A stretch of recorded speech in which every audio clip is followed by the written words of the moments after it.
చంద్రబాబు నాయుడు అంటే నెమ్మదిగా పైకి ఎక్కిస్తాడంటండి రాజధానిని, అమరావతిని, ఏపీని.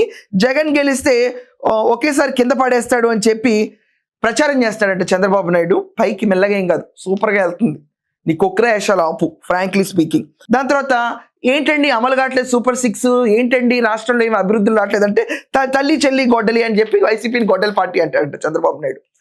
జగన్ గొడ్డలు తీసుకొస్తే రాష్ట్రంలో ఎవరినేం చేస్తాడన్న భయం క్రియేట్ చేశాడంట చంద్రబాబు నాయుడు.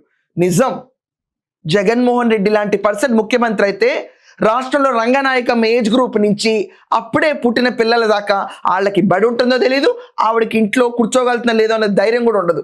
ఎవరికి ఏం జరుగుతుందో ఎవరికీ తెలియదు. నోటితో వ్యభిచారం చేయించారు. నిజం, పచ్చి బూతులు తిట్టించాడు. అతను ఉంటే మారణ హోమంలాగా అనిపించింది. రైతులందరూ ఆర్తనాదాలు పెట్టారు. 5 ఏళ్ల పాటు దీక్షలు చేపించారు.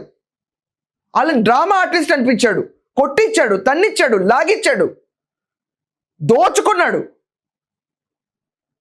అదొక రకమైన చరిత్ర. అలాంటి చరిత్ర మళ్ళీ రాకూడదు ఆంధ్రప్రదేశ్కి. Those wear the darkest days of Andhra Pradesh ever.